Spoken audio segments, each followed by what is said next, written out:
అంటే మా సెట్లో ఒక అబ్బాయి ఉండేవాడు, వాడు రెగ్యులర్గా ర్యాప్ పాడేవాడు, ట్రై చేస్తారా అన్నారు. నాకు నాదేంటి, నాకు ఒక విజువల్ చూపిస్తారు, లేదంటే నాకు ఒక సిచ్యువేషన్ చెప్తారు, చెప్పి ఇది మ్యాటర్, నువ్వు రాయాలి, నువ్వే పాడాలి అని. సో ఎవరో వస్తారు ఎవరో చేస్తారని కాదు, you have to stand for yourself అని. And if you mess with my life I mess with you too. అదేంటంటే అమ్మాయిలు ఆ మాత్రం ఎంతైనా వెళ్ళొచ్చు అనుకోండి, బట్ బేర్ మినిమం ఎంత పెడితే ఒక ప్రైవేట్ సాంగ్ వస్తుంది. లేదు, మొన్న మా ఫ్రెండ్ కూడా ఒకడు, అరే నువ్వు లిరిక్స్ రాసినావు కానీ దానికంటే మంచిగా ChatGPTలో వస్తుంది అని అన్నాడు. అలా ఇప్పుడు ఒక డైరెక్టర్ పైకి వచ్చాడంటే ఆయన క్రాఫ్ట్ మీద చాలా ఇంట్రెస్ట్ ఉన్నట్టు, అమ్మాయిల మీద ఇంట్రెస్ట్ కన్నా. ఏమన్నా నువ్వు చొక్క నువ్వు రాసిన అంటే నీకు కోపం వస్తుంది కదా. బిగ్ బాస్ చేసే పనే అది కదా. గోడి పాటిది సౌండ్ పెంచండి, బ్రాండ్ పెట్టి బీట్ కొట్టి అతర కొట్టండి, ప్రతి గలీలోన డీజే సౌండ్ తంచి కొట్టండి. ఇప్పుడే క్రియేట్ చేశాను ఆంధ్ర తెలంగాణ మొత్తం దుమ్ము లేపండి. Hello everyone, welcome to the RRR show raw and real with Rohit. ఎపిసోడ్లో మన గెస్ట్ నోయల్ షాన్. మ్యూజిక్ ఇండస్ట్రీలో ఇది సెకండ్ ఎపిసోడ్ లాగా అనుకోవచ్చు. Telugu music industry or film ఇండస్ట్రీకి ర్యాప్ని ఆర్ ర్యాప్ మ్యూజిక్ని ఇంట్రడ్యూస్ చేసిన వాళ్ళలో మొట్టమొదటి వ్యక్తి మన నోయల్ అన్న. తనతో పచ్చిగా నిజాలు మాట్లాడుకునే కాన్వర్జేషన్ కోసం లేజీ మసిల్ యూట్యూబ్ ఛానల్ని సబ్స్క్రైబ్ చేసుకోండి. ఆల్సో తెలుగు వాళ్ళలో మనం notable personalities and highly achieve చేసిన వాళ్ళని కదిలిస్తే వచ్చే రా అండ్ రియల్ కాన్వర్జేషన్స్ని మిస్ అవ్వద్దు. ఈ ఎపిసోడ్ చూస్తున్నంతసేపు మీకు ఏమనిపిస్తుందో కింద కమెంట్ సెక్షన్లో చెప్పడం మిస్ అవ్వద్దు. ఎవరికెవరికైతే ఇది మీరు పంపాలనుకుంటున్నారో వాళ్ళకి షేర్ చేసేయండి.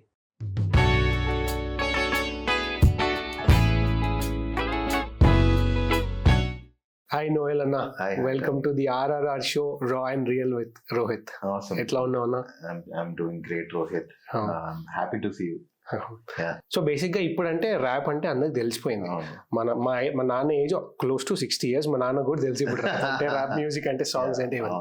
బట్ మీరు స్టార్ట్ చేసినప్పుడు చాలా తక్కువ మందికి తెలిసి ఉండొచ్చు, మేబీ ఇంగ్లీష్ సాంగ్స్ ఫాలో అయ్యే వాళ్ళకి తెలిసి ఉండొచ్చు. అప్పుడు ఎట్లా రెస్పాన్స్ ఉండింది మీకు? చాలా బాగుండింది, అంటే స్టార్టింగ్ లో కూడా. ఎందుకంటే లక్కీలీ ఎవరు లేరు కదా తెలుగులో. సో ఒకటి చేస్తుంటే ఆ రికగ్నిషన్ ఉంటుంది కదా.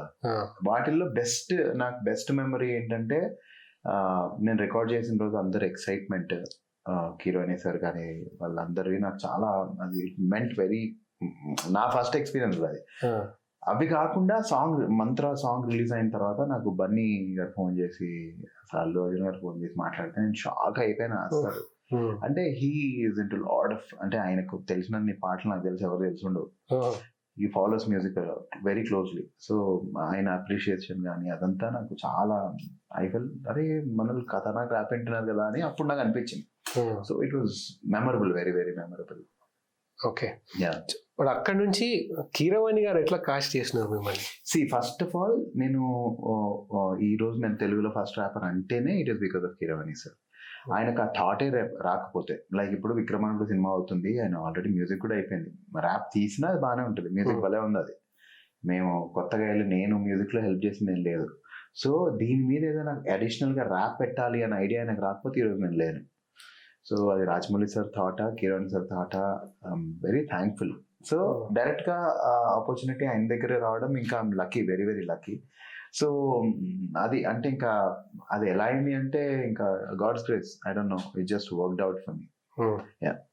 అండ్ ర్యాండమ్ గా ఒక ర్యాప్ ఇతను పాడతారు, ఇతను తీసుకుందామని అట్లా కాదు. యాక్చువల్లీ నేను సంభవమి యుగే అని ఒక సినిమా చేశాను. దానికి గమ్యం క్రిష్ గారు, నాన్న సాయిబాబు గారు ప్రొడ్యూసర్, గమ్యం క్రిష్ గారు రోజు కలిసేవారు నన్ను. సో సెట్స్ లో నేను ర్యాప్ పాడేవాడిని బాగా. ఆయన వన్ ఫైన్ డే కీరోని గారితో ఉన్నప్పుడు ఇట్లా ఈ సినిమాలో ర్యాప్ పాడాలి అది ఇది అంటే, మా సెట్ లో ఒక అబ్బాయి ఉండేవాడు, వాడు రెగ్యులర్ గా ర్యాప్ పాడేవాడు, ట్రై చేస్తారా అన్న. నాకు చెప్పుంటారు భాష సార్, కీరోని సార్ మేనేజర్ నాకు ఫోన్ చేసి, తమ్ముడు ఇట్లా రావాలి, ర్యాప్ పాడాలి, అది ఇది సార్ రమ్మన్నారు, ఫ్రీ అయినా ఇప్పుడు అన్నారు. It was Sunday, I was actually going to church. First time నేను ఇంకా పరిగెత్తుకొని out of excitement I called my friend Nani అని ఉంటాడు, ఎందుకంటే నా ఫస్ట్ ఎక్స్పీరియన్స్ అది, మైక్ ఎక్స్పీరియన్స్ ఎప్పుడు లేదు. సో నువ్వు కూడా రాబ్రో అది అని చెప్పి I took him along. And sir scene చూపించారు, రాజమౌళి సార్ వెళ్ళగానే సీన్ చూపించి ఆయన బీభత్సం సృష్టిస్తారు, గేట్ తన్నేసి ఆ కార్ వచ్చి ఆ జీప్ ఆ వార్నింగ్ ఇచ్చేది ఉంటాయి కదా. సో ఆ సీన్ అంతా చూపించిన తర్వాత దీనికి రాసి పాడాలి అంటే చేస్తాను సార్ అన్నారు. నేను చూడడానికి ఆఫ్టర్ ఆల్ ర్యాప్ అంటే వాళ్ళు నేను ఎక్స్పెక్ట్ చేసిన అవతారంలో లేను బేసిక్ గా. సో నన్ను చూసి చేస్తా అనే ఫీలింగ్ లో ఉండొచ్చు ఆబ్వియస్లీ, బచ్చగాడిని ఇంకా ఆ టైంలో. చేస్తాను సార్, ఒక 20 minutes ఇవ్వండి అని చెప్పి టక అంతా రాసేసి పాడిన తర్వాత దే వర్ సో ఎక్సైటెడ్. అంటే అరే మన వర్క్ ఇంత ఎక్సైట్ అవుతున్నారు కదా అనే హ్యాపీనెస్ నాకు ఇప్పటికి మర్చిపోలేను. నాకు ఆ విజువల్స్ కానీ ప్రసాద్ ల్యాబ్లో ఆ విజువల్స్ నాకు still fresh in my head. So అక్కడ నుంచి రికార్డింగ్ కంప్లీట్ అయింది ఇంకా అంతే. ఎన్ని టేక్స్ ఇట్లాంటివి ఏమైనా ఉండేనా? పెద్దగా ఏం బాబులేదు బ్రో, 3-4 takes లో అయిపోయింది. ఇప్పుడు నాటు సాంగ్ కి కదా వాళ్ళు 18-20 టేకులు తీసుకున్నట్టు అట్లా ఆర్టిస్ట్ రికార్డింగ్ టైంలో కూడా అట్లా కొన్ని సంవత్సరాల పాటు చేశానండి ఆ సాంగ్ అయితే.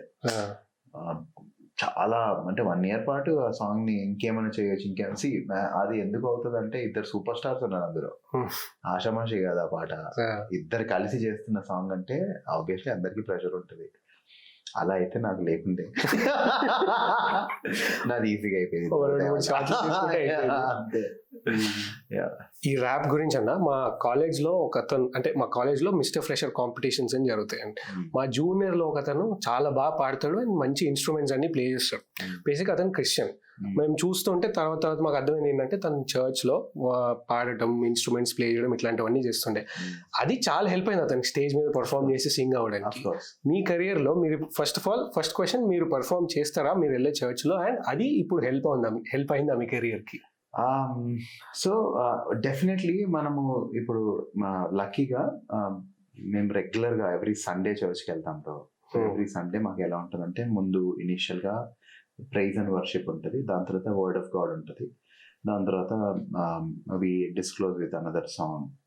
సో ఎవ్రీ సండే పాటలు పాడుతూ ఉంటాం కాబట్టి మనకి అదొక ఎక్సర్సైజ్ లాగా అయిపోతుంది. సో అంటే లక్కీలీ నంబర్ వైజ్ చూసుకుంటే అంటే క్రిస్టియన్స్ మాక్సిమం పీపుల్ కి ఎంతో అంత టెంపో నాలెడ్జ్, స్వరం నాలెడ్జ్ ఉంటది, ఎంతో అది ఉంటది. ఎందుకంటే every Sunday they are used to it and they are singing songs. So ఒక పాట నచ్చిందంటే, అది హుక్ అయిపోయిందంటే మనం పాడుతూనే ఉంటాం కదా. డెఫినెట్లీ నేనైతే వెళ్ళి స్టేజ్ల మీద పాడలేదు మా చర్చ్లో, నాకు అంత ఆపర్చునిటీ లేకుండే. కానీ బట్ నాకు అది చాలా హెల్ప్ అయింది. డెఫినెట్లీ నన్ను ఒక పాపిలా చూస్తారు మా చర్చ్లో. అంటే అనమాట, మా చర్చ్ చాలా ఆర్థడాక్స్. సో నన్ను స్టేజ్ ఎక్కియడం అంటే పెద్ద సాహసం చేయడం అనమాట. భయం, స్టేజ్ ఫియరా? అంతే. సో నాకు ఇష్టం, వాళ్ళకి ఇష్టం ఉండాల్సిన అవసరం లేదు. నాకు దేవుడి ఇష్టం, నువ్వు తిట్టుకున్నా నేను వస్తా అన్నట్టు వెళ్తున్నాను నేను చర్చ్కి, అంతే. So very clear, I love God, I come to church for God, not for you. No matter what you think, I don't care అని చెప్పి వెళ్తుండే, నేను ఉంటుండే మంచిగా. సో నాకు ఆ stage experience like your friend, నాకైతే I was not so lucky, but ya definitely help అవుతుంది డార్లింగ్. అండ్ రైట్ నౌ నాకంటే చాలా చాలా బాగా పాడేవాళ్ళు చాలా మంది ఉన్నారు. ఎందుకంటే వాళ్ళు చిన్నప్పటి నుంచి ఆ స్కిల్లో, ఇప్పుడు ముందు అన్లైక్ బిఫోర్, ముందు మనం ఇంజనీర్ అవ్వాలి లేదంటే డాక్టర్లు అయిపోవాలి, ఇంకో కెరియర్ పాత్ లేకుండా మనకి. ఇప్పుడు ఏంటంటే వాళ్ళు ఏం చేస్తున్నా సరే పేరెంట్స్ ఎంకరేజ్ చేస్తున్నారు. సో అది ఎంకరేజ్మెంట్ ఉన్నప్పుడు ఏదైనా సరే మంచి అట్మాస్ఫియర్ లో పెరుగుతుంది. ఇది అంతే. So there are hundreds of people who are doing a great job now and వాళ్ళకి మంచి టైంలో టక్కు మన their shine. So yeah, rap scene మారుతుంది హైదరాబాద్ లో డెఫినెట్లీ. ఇప్పుడు ఇందాక మీరు టెంపో, స్వరం అని అన్నారు కదా. ఇప్పుడు అంటే వీళ్ళు చిన్న ఉన్నప్పటి నుంచి చాలా మంది సారీ గమప ఇట్లా నేర్చుకుంటారు కదా. మీరు కూడా అవే సారీ గమప నేర్చుకుంటారా, లేకపోతే మీకు సెపరేట్ ఏమైనా నోట్స్ కానీ ఇట్లా ఏమైనా? నేను అసలు మ్యూజిక్ బెబ్బే బ్రో. నేను ఇది విని ఇప్పుడు ఒక పాట బాగాలేదంట, సరే ఇప్పుడు జనరలీ బేసిక్ గా మనందరము కొంచెం కొన్ని వాటికి అలైన్ అయిన ఉన్నాం. లైక్ ఒక గలీజ్ గా పాడుతున్నా అనుకో, నీకు తెలుస్తుందా? నాకంతా తెలియదు. లేదు బ్రో, యాక్చువల్లీ ఒకటి పిచ్చిగా పాడుతుంటే అట్లా ఏడుస్తున్నట్టు పాడుతున్నారా అనుకుంటా. అది బేసిక్ బ్రో. అది ఎప్పటికైనా మనం బై డిఫాల్ట్ మనం దాన్ని అది సెట్ అయి ఉంటాం.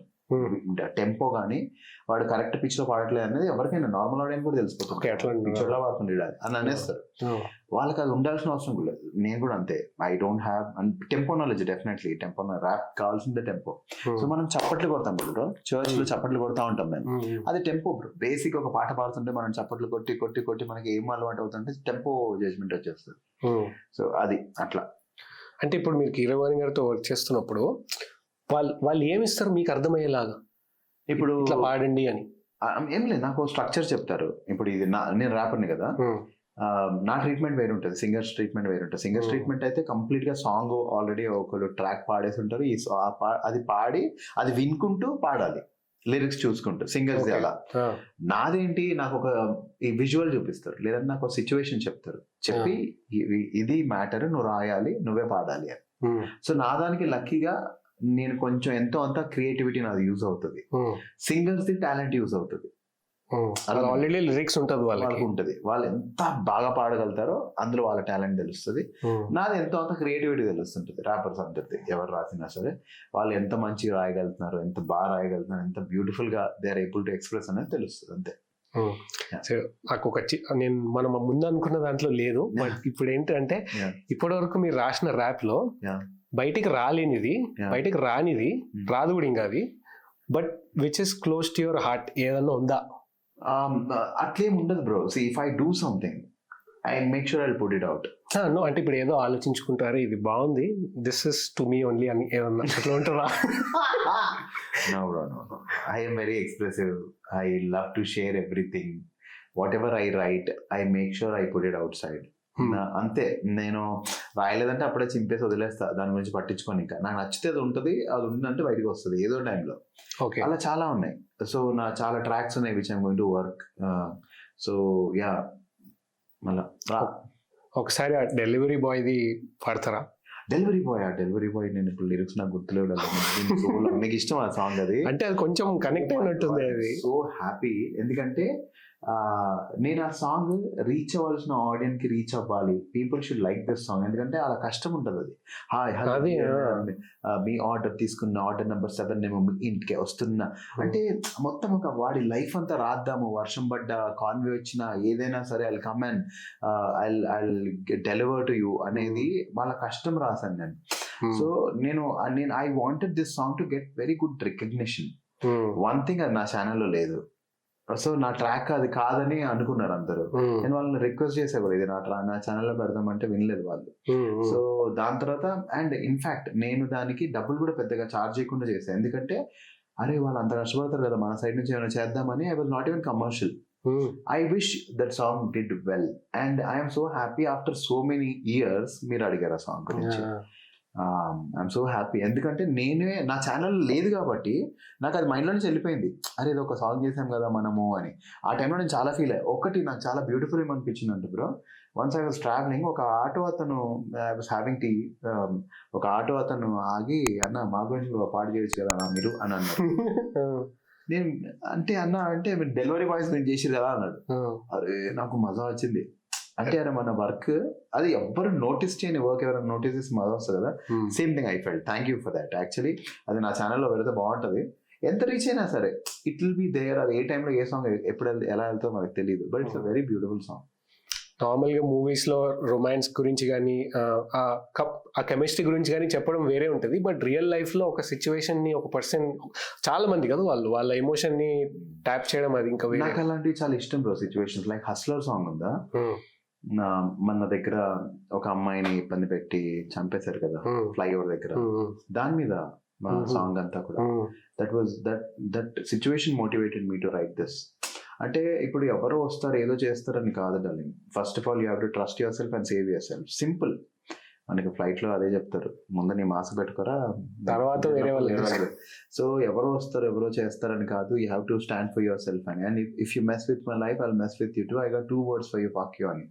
అదేంటంటే అమ్మాయిలు ఆ మాత్రం పొగరు, ఆ మాత్రం ప్రొటెక్షన్ లేకపోతే it becomes very tough for them ఈ సిచ్యువేషన్ లో. ఇప్పుడు వాళ్ళు పాపం ఆమెకి హెల్ప్ చేస్తా అని చెప్పి అడ్వాంటేజ్ తీసుకున్నారు. సో డోంట్ ట్రస్ట్ ఎనీబడి అని. అదే ఒకే ఒక జీవితం, ఇది కాదు శాశ్వతం, నీ గతం నా గతం తోడు రాదు శాశ్వతం, మనిషిలాగా పుట్టి మనము మనిషిలాగా బ్రతకాలి, గెలకమాకు మృగములాగా గెలుపు నీ సొత్తులాగా, ఏది కాదు. అంటే ఇక నాకు ఎంత కోపం వచ్చి రాసానంటే ఆ పాట, ఏమన్నా నువ్వు మనిషివి, ఆఫ్టర్ ఆల్ మనిషివి, ఎంత దేవుడు అయినా కూడా మనిషి జన్మ ఎత్తినాడు, నీ జీవితం నీదిరా నా జీవితం నాదిరా, నా జీవితంలో ఏలు పెడితే పుచ్చ పగిలిపోద్దిరా, తెలుగు తల్లి బిడ్డలం చేయి కలుపుదాం, మాట ఇస్తే తోడు వస్తా, చెయ్యకురా అన్యాయం అని. సో అది చాలా ఇమోషనల్ అయ్యి చాలా కోపంతో రాసిన సాంగ్ నేను అది. అంటే చాలా terrible thing is to force somebody to do what they don't like. That's the most terrible thing. అది నీది కాదు, నీకు తెలుసు, అయినా నువ్వు గెలుగుతున్నావు. ఎంత తప్పు బ్రో అది. సో ఆ టైంలో so every song is like that for me. When I right a situation, నాకు మారదే ఇది ఆల్సో సిచ్యువేషన్. ఏదైనా సరే నిన్ను నడిపే ధైర్యం నిన్ను నడిపే ధైర్యం నిన్ను వదులునా అని. మొత్తం సాంగ్ అంతా కూడా ఒకళ్ళ 1 లైన్ చెప్పడానికే రాసిన నేను. అంటే మారదే ఈ ప్రేమ మనసెంత గాయపడినా అని. సో ఏదేమైనా సరే లైఫ్లో అందరూ పోతుండొచ్చునా, అందరూ వదిలేస్తుండొచ్చు, కానీ if you can have the trust that somebody is watching me, somebody will save me, no you will kill it bro అని. అదే. So all my songs are situations. So ఈ ప్రైవేట్ సాంగ్స్ కానీ ప్రైవేట్ ఆల్బమ్స్ గురించి ఇప్పుడు మాట్లాడుతున్నాం కదా, నేను ఒకరితో మాట్లాడితే, ఒక డైరెక్టర్తో మాట్లాడితే తను ఏమన్నాడంటే, అరే నాకు తెలిసిన ఆయన ఒక ఆయన 20 lakhs పెట్టి ఒక ప్రైవేట్ సాంగ్ తీస్తున్నాడు అని అన్నాడు. అంటే అన్నీ అట్లా ఉండకపోవచ్చు, ప్రతిదీ 20 lakhs రేంజ్ ఉండకపోవచ్చు, బట్ ఒక ప్రైవేట్ సాంగ్ని ప్రొడ్యూస్ చేయాలంటే మీరే అనుకోండి, ఒక ప్రైవేట్ సాంగ్ని ప్రొడ్యూస్ చేయాలంటే బేర్ మినిమం ఎంత అండ్ మ్యాక్సిమం ఎంతైనా వెళ్ళొచ్చు అనుకోండి, బట్ బేర్ మినిమం ఎంత పెడితే ఒక ప్రైవేట్ సాంగ్ వస్తుంది? సో ఇప్పుడు పల్లెటూరులో చాలా ప్రైవేట్ సాంగ్స్ ఉంటాయి బ్రో. అవి సినిమా సాంగ్ల కన్నా ఎక్కువ వ్యూలు ఉంటాయి. కొన్ని అయితే 500 వ్యూలు, 500 million, 600 million folk songs bro. వాళ్ళు తిప్పి కొడితే 10,000 ఖర్చు పెట్టాలి. అంటే ఆనెస్ట్లీ తిప్పి కొడితే 10,000 కూడా ఖర్చు పెడతారో లేదో తెలియదు, కానీ వాళ్ళకి ఆడియన్స్ ఉన్నారు. సో మన ఆడియన్స్ ఎంతమంది ఉన్నారు అని మనం తెలుసుకుని అంత ఖర్చు పెడితే బెటర్. వాళ్ళు చేయగలుగుతారు. వాళ్ళ సాంగ్స్ గా ఊపు ఉంది. లిటరలీ ఫోక్ సాంగ్స్ ఈ మధ్యలో సినిమా సాంగ్స్ నే మార్చిపడేసాయి. సినిమా సాంగ్లలో ఫోక్ సాంగ్స్ పెట్టుకుంటున్నారు. నాకు ఇదే సాంగ్ కావాలని తీసుకునే సినిమాలు ఎంతమంది ఉన్నారు. ట్యూన్ కూడా అదే యాజ్ ఇట్ ఈస్ దింపుతున్నారు. ఎందుకు అంటే దో సాంగ్స్ ఆర్ సెల్లింగ్. సో ఇప్పుడు ఎలా అయిపోయిందంటే ఎంత గొప్ప పాట అని కాదు, ఎంత బాగుంది పాట, ఎంతమంది వింటున్నారు. Right now how many audience you have is what is your value bro. ముందు ఒకప్పుడు వీడు మంచి యాక్టర్ అని తీసుకుంటుండే, ఇప్పుడు వీళ్ళకి ఎంతమంది ఉన్నారు ఫాలోవర్స్ అని కూడా చూస్తున్నారు. బయట ఇమేజ్ ఏంటి, how does that matter for an actor? It does. ఇప్పుడు it is mattering. It is a matter now. People are like, how me followers ఎంత అండి అని అడుగుతుంటే it feels very weird, but that is how the business has become. So ఇది coming to your question, ఇప్పుడు నాకు hustler song ఉంది, దానికి నాకు 5 to 6 lakhs ఖర్చు అయింది బ్రో. రీసెంట్ గా తెలుగు బీట్ చేశాను, అదొక 10 to 15 అయింది. Because I wanted to do it in such a way. ఆ లైటింగ్ సెటప్ కి ఓకే, సో ఆ లైటింగ్ కానీ art work, first time art director అనే కాన్సెప్ట్ తో వర్క్ చేసిన సాంగ్ అది. అండ్ ఆయన 3 రోజులు వర్క్ చేశారు, డే అండ్ నైట్స్. వెనక పెయింటింగ్స్, లైట్స్ సెటప్, గ్రాఫిటీకి లైటింగ్ చేయడం, కార్లకి మొత్తం లైట్స్ పెట్టడం, టూ మచ్ వర్క్. అండ్ అంతా క్లీన్ చేయాలి, సెటప్ అంతా మాకు నచ్చినట్టు అరేంజ్ చేసుకోవాలి. And there were dancers, 100 people work చేశారు ఆ సాంగ్ కి. I was shocked. నేను మార్నింగ్ టిఫిన్స్ కి 28 people కి టిఫిన్స్ అని చెప్పారు. ఆయన వచ్చాడు, మా మేకప్ మ్యాన్ వచ్చాడు. వర్క్ టైంలో కొంచెం సీరియస్ గానే ఉంటా. వచ్చి అని అన్నాడు, ఏంటా అదే వార్తలు అంటే మనం అది 60+ ఉన్నారా అన్నదా, ఓరాక్షన్ చేయగానే నేను ఏదైనా నిజం అన్నా. ఆయన వచ్చి అన్న 60 మంది పైన అయిపోయే ప్లేట్లు అన్నారు. అవునా, సరే చూసుకోండి మరి, ఎవరికి మిస్ అవ్వకుండా చూసుకోండి అని చెప్పి. లంచ్ కూడా 100, డిన్నర్ కూడా 100 plates.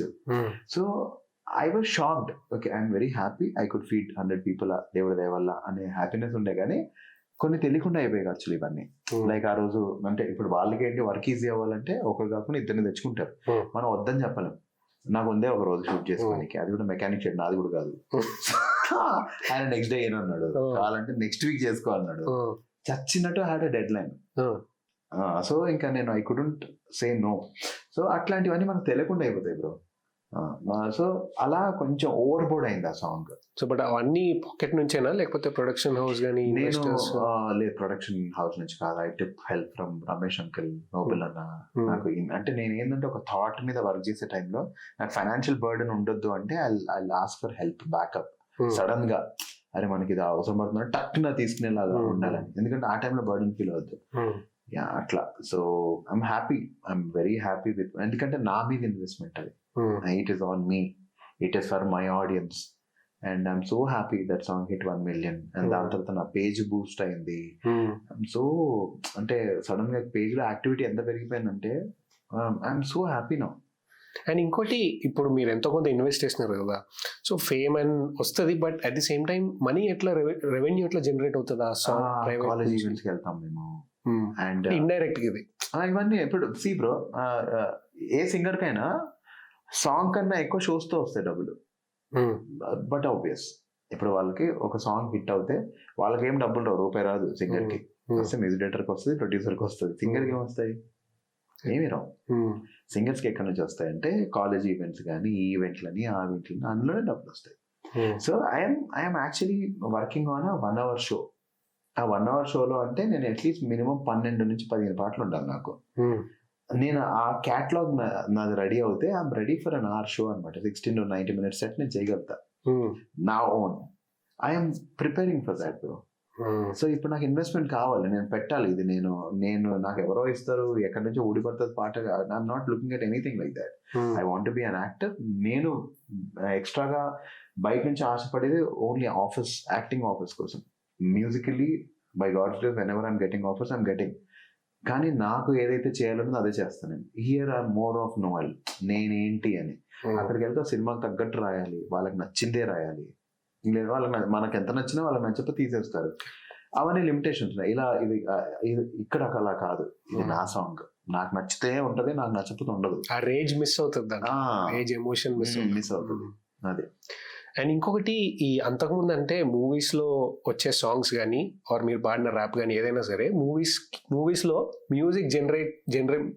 మ్యూజిక్ రెవెన్యూ జనరేట్ చేయాలి అంటే బేసిక్గా CDs ఉంటుండే. అంత CDs, క్యాసెట్స్ ఉంటుండే, ఫిజికల్ కాపీస్ ఉంటుండే. అది కొనుక్కొని వింటారు ఎవరైనా. అది అంటే డబ్బులు ఇస్తేనే మనం వినగలుగుతాం.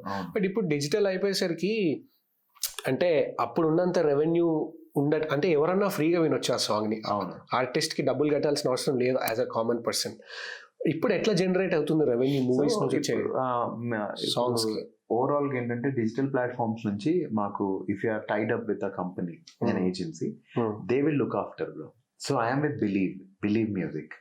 I am their artist.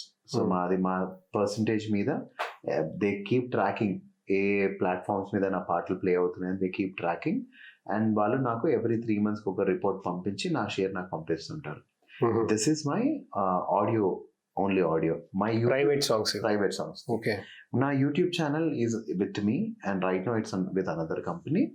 So వాళ్ళు ఏం చేస్తారు, వాళ్ళది కూడా షేర్ బేసిసే. వాళ్ళ షేర్ తీసుకుని నా డబ్బులు నాకు ఇస్తారు. బట్ ఇవంతా వైట్ అంటే మా కళ్ళలో కనిపిస్తుంటాయి, ఎన్ని వ్యూస్ వెళ్ళాయి, ఎంత రెవెన్యూ జనరేట్ అయింది నా ఫోన్లో చూసుకోవచ్చు. ఫిజికల్ కాపీస్ ఉన్నప్పుడు ఎవరికి తెలుస్తుంది ఎన్ని సేల్ అయ్యాయి, ఎన్ని పోయాయి? వాళ్ళు ఏ లెక్క చెప్తే అదే లెక్క కదా, మనకి చేతిలో ఏమి ఉండదు. ఎక్కడో ఎవరో అమ్ముతున్నారు, మనకు తెలియదు కూడా. అప్పుడే ఇంకా తెలియదు అంటారు. తెలియదు, ఇప్పుడే తెలుసు అంతా. It's in your hand bro. Spotify కూడా you can check how many streams and everything you can check. So it is more crystal clear according to me now. Okay, revenue wise and ఇప్పుడు direct గా, ఇప్పుడు ముందేంటి, ఒక cinema CD అని sale అయ్యేది. ఎప్పుడుకో బాలు గారు, చాలా పెద్దగా చిత్ర గారు అలాంటి వాళ్ళు అవుతాయి కానీ వాళ్ళ ఓన్ హిట్స్ వచ్చేవి. ఇప్పుడు అందరికి ఇండివిజువల్ గా ఒక ఆల్బమ్ క్రియేట్ చేస్తున్నారు స్పాటిఫై వాళ్ళు కానీ అందరూ. They create my own album, novel songs అని చెప్పి వస్తాయి. So that way more closer to my audience. Digital అవ్వడం వల్ల యూట్యూబ్ అనేది ఒక పెద్ద బ్లెస్సింగ్ బ్రో, చాలా పెద్ద blessing. People have directly connected to మిమ్మల్ని ఎలా చూస్తున్నారు బ్రో ఇప్పుడు? Do you think you will be able to pull this off 10 years back? కష్టం. It is very direct now. మనం ఆడియన్స్ కి డైరెక్ట్ అయిపోయింది. Ya. So per song per view అంటే ఇప్పుడు యూట్యూబ్ లో అంటే రెవెన్యూ సమ్ ఏదో ఒక మోడల్ ఉంటుంది, వ్యూస్ కో ఏదో.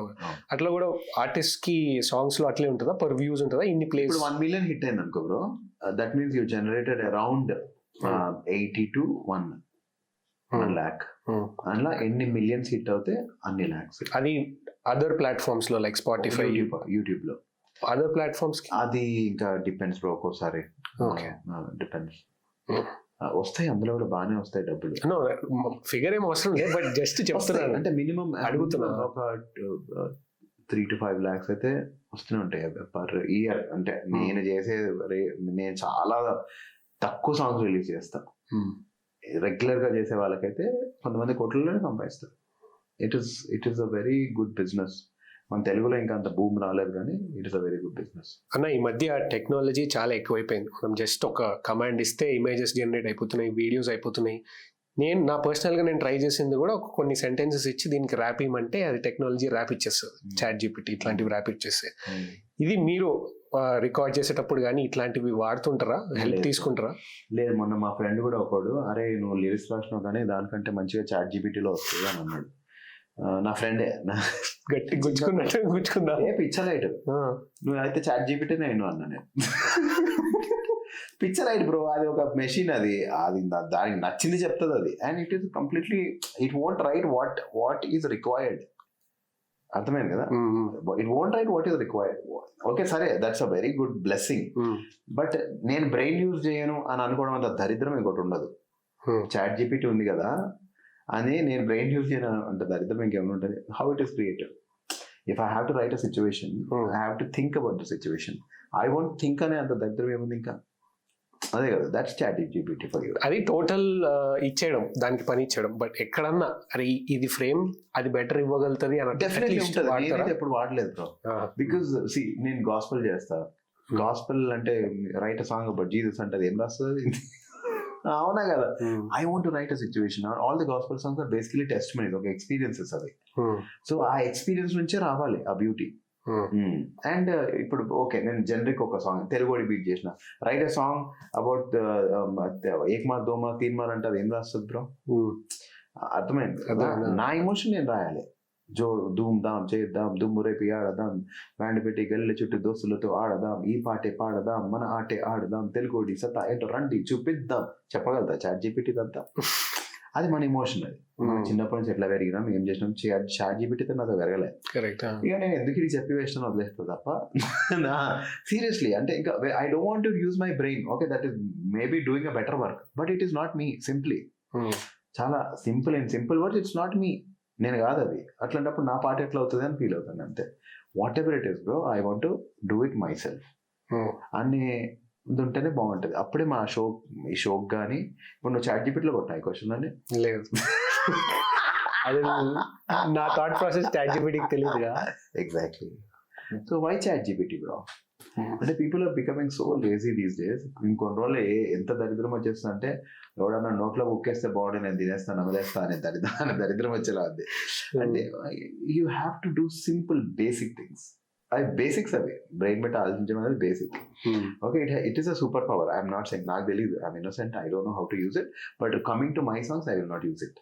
సో ఒక ఇంటర్నల్ థింగ్ అన్న, ప్రశాంత్ వర్మ డైరెక్టర్ ఉన్నారు కదా, వాళ్ళ అసిస్టెంట్ డైరెక్టింగ్ టీంలో నుంచి యాక్చువల్లీ వచ్చిన మాట ఏంటంటే, వాళ్ళు హనుమాన్ కానీ ఇట్లాంటి క్యారెక్టర్స్ గురించి చెప్తున్నప్పుడు చాట్ జీపీటీకి ఇస్తే అరే ఇదే చాలా ఫాస్ట్గా అండ్ క్రియేటివ్గా థింక్ చేస్తుంది, అరే మీకెందుకు ఇంత టైం పడుతుంది అని అంటున్నారంట. Which is opposite to conventional way. అంటే బయటికి వెళ్ళి ఇప్పుడు పూరి జగన్నాథ్ గారు కదా అక్కడ బ్యాంకాక్లో కూర్చొని ఆలోచించి టైం తీసుకొని స్క్రిప్ట్ రాస్తారు కదా, విచ్ ఇస్ దానికి చాలా భిన్నంగా ఇది. మ్యూజిక్ ఇండస్ట్రీలో కూడా ఇట్లా అంటూ ఉంటారా? అంటే అరే మ్యూజిక్ ఆర్టిస్ట్లనే కాకపోయినా అట్లీస్ట్ కంపోజర్ సైడ్ నుంచి ఇది బాగా పాడుతుంది, ఇది బాగా తీస్తుంటుంది, ఆర్ ఒకరు బాగా పాడుతున్నారు అదే ఇంకా మంచి రిజల్ట్స్ ఇస్తుంది అనే ప్రెషర్ ఏమన్నా ఉంటుందా? లక్కీలీ ఆ ఎక్స్పీరియన్స్ అయితే నాకు ఎప్పుడు అవ్వలేదు బ్రో. ఇప్పుడు మనం పిలిచారు అనుకో వర్క్కి, నోళ్ళు నీతో వర్క్ ఉంది నువ్వు రా అంటే నన్నే అడుగుతారు వర్క్. వాళ్ళు చాట్ జీపీటీలో వర్క్ ఉంది అని వస్తాయని అడిగారు. సో లక్కీలీ నాకు అదైతే అవ్వలేదు. ఏమో మరి, అంటే people might be using, I don't, nothing bad, I don't see myself using that. అంతే. ఓకే, అది మంచిగా అవుతుండొచ్చు, మంచి అక్కడ ఏం మిస్ అవుతుంది అంటే ఎమోషనల్ కోషన్ మిస్ అవుతుండొచ్చు అంతే. The kind of emotion you want to. మనకి ఎందుకు టైం పడుతుంది అంటే, మనం ఆ సిచ్యువేషన్ ఇప్పుడు నాకు చెప్పారు అనుకో, I have to imagine a situation, నన్ను ఒక యాక్టర్ని, బ్రో ఇది సీన్ అంటే I will try to recollect some things or I will try to emote that feeling the character. అది మన ఇమోషన్ టువర్డ్స్ ఇట్. ఆ ఇమోషనల్ కోషంట్ అనేది చాట్ జీపీటీలో ఉంటుందా ఉండదా అనేది నాకు తెలియదు. Maybe it is putting give you better words because it has vocabulary. It is a feeded content. అందులో నుంచే వర్డ్స్ ఇటు చేసి ఇవ్వడం తప్ప it is nothing new. It is not brain. It is a computer. So who's greater, Steve Jobs or computer అంటే will say Steve Jobs. అవునా కదా, he told computer what to do. So similar thing, if I want to use computer, maybe I do music.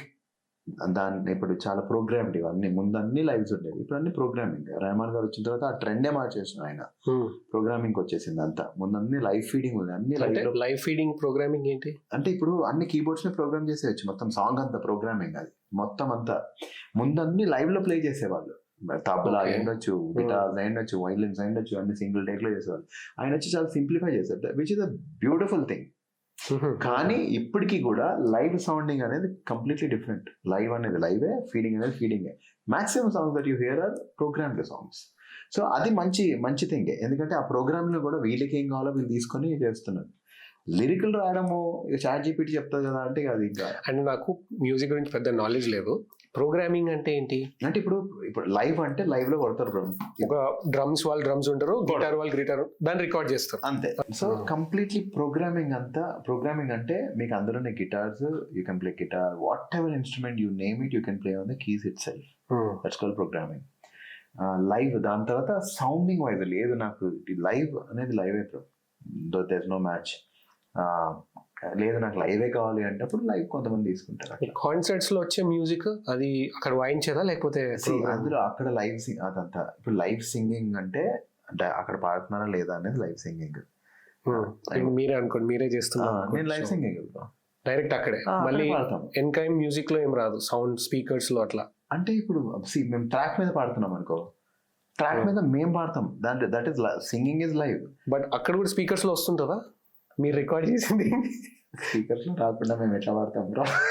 అంటే మీరు పాడడం speakers లో పాడడం రెండువా, లేకపోతే మీరు పాడితేనే స్పీకర్ లో వస్తుందా? అఫ్ కోర్స్ అంతే కదా. మళ్ళీ వాళ్ళు సెపరేట్ గా ప్లే చేయడం అట్లా ఏమి ఉండదు. ఇప్పుడు ఆర్కెస్ట్రాతో వెళ్ళాం అనుకోండి బ్రో, అది లైవ్ బ్యాండ్. నా లైవ్ పర్ఫార్మెన్స్ అంటే నేను బేసిక్ గా బ్యాండ్ తో ఏ రోజు పర్ఫార్మ్ చేయలేదు, ఎందుకంటే నా బ్యాండ్ కే సగం ఖర్చు అయిపోతుంది. సో నా అంత అఫోర్డ్ చేయనప్పుడు నేను ఒక్కనే ట్రాక్స్ మీద పాడతా. ట్రాక్స్ మీద -1 అంటారు, అంటే వాయిస్ ఉండదు. మేము పాడేది లైవ్, వాయిస్ ఉండకుండా ఓన్లీ ట్రాక్ మాత్రం వస్తుంటది. ఓకే, సో ఓన్లీ వెనక మ్యూజిక్ వస్తుంది, మాట మాత్రం మీద వస్తుంది అంతే, స్టేజ్ మీద ఉండేవాళ్ళు. Of course. So live bands ఏంటి, వాళ్ళు అన్ని లైవే పాడతారు, అన్ని లైవే. బ్యాండ్స్ తో ఉండే అడ్వాంటేజ్ ఏంటంటే ఒక 3 నిమిషాలు పాడటం 30 నిమిషాలు కూడా పాడుకోవచ్చు. లెంత్ ఎంతసేపు అన్నా నడుస్తుంది. ఆడియన్స్ ఎంజాయ్ చేస్తున్నారా లేదా అనేది అవసరం మనకి. వాళ్ళు ఎంజాయ్ చేస్తున్నారంటే గంట కూడా పడుకోవచ్చు. అదొక అడ్వాంటేజ్ ఉంటుంది బ్యాండ్స్ తో. అండ్ మనము జుగల్బందీ చేయొచ్చు, ఏదన్నా చేయొచ్చు, స్పాంటేనియస్ గా ఏదన్నా కొత్త పాట సడన్ గా ఎత్తుకోవచ్చు, ఏదైనా చేయొచ్చు. బ్యాండ్ తో ఉంటే కంఫర్ట్. అది ట్రాక్ ఏంటంటే అది చచ్చినట్టు అది ఎంత ఉందో అంతే లెంత్కి మనం పాడాలి, దాని తర్వాత ఓకే థ్యాంక్ యూ అనాలి అంతే. సో ఆ కంఫర్ట్ ఉంటుంది అది. అది మీరు మ్యూజిక్ తో పాటు యాక్టింగ్ కూడా కదా, అంటే కొన్ని సిచ్యువేషన్స్ లో నేను ఆలోచిస్తే నాకు అనిపిస్తుంటుంది, ఎప్పుడైనా కూడా ఇండస్ట్రీ రోల్స్ చేయడంలో మేల్స్ కి ఫీమేల్ కన్నా ఏమైనా అడ్వాంటేజ్ ఉండడం, ఆర్ ఫీమేల్స్ కి మేల్ కన్నా ఏదైనా అడ్వాంటేజ్ ఉండడం, ఇట్లా ఏమైనా జరుగుతుందా? అనుకుందాం అందరికీ సేమ్ హార్డ్ వర్క్ ఉంది, అందరికీ సేమ్ టాలెంట్ అండ్ డిసిప్లిన్ అన్నీ ఉన్నాయి, బట్ ఈ ఇయ్యడంలో జెండర్ ఏమన్నా ఉంటుందా అట్లా జెండర్ మీద? మీరు ఏమంటున్నారంటే అమ్మాయిలు కాబట్టి ఈజీగా వచ్చేస్తాయి, అబ్బాయిలకి అంత ఈజీగా రాకపోవచ్చు అని అంటున్నారు. బేసిక్ అదే, అమ్మాయిలకి ఈజీగా వస్తుందా, అబ్బాయిలు అడ్వాంటేజ్ ఉండడం పాక్ అని అంటున్నాం, అడగలేక అడుగుతున్నాము. అట్లే ఉండదు బ్రో. అలా ఇప్పుడు ఒక డైరెక్టర్ పైకి వచ్చాడంటే ఆయన క్రాఫ్ట్ మీద చాలా ఇంట్రెస్ట్ ఉన్నట్టు, అమ్మాయిల మీద ఇంట్రెస్ట్ కన్నా. అవునా కదా? ఇక క్రాఫ్ట్ మీద ఇంట్రెస్ట్ లేని వాళ్ళతో వర్క్ చేసినా చేయకుండా ఒకటే. అలాంటి అమ్మాయిలు వాళ్ళ దగ్గరికి వెళ్ళొద్దు కూడా. అవునా కదా? ఒక డైరెక్టర్ పైకి వచ్చాడు, ఒక యాక్టర్ పైకి వచ్చాడు అంటే వాడు ఎంతో అంత ఎఫర్ట్ పెడుతున్నాడు వాడి క్రాఫ్ట్ మీద. అలాంటి వాళ్ళ దగ్గర వర్క్ చేయడం అనేది మనకు టార్గెట్ అయి ఉండాలి.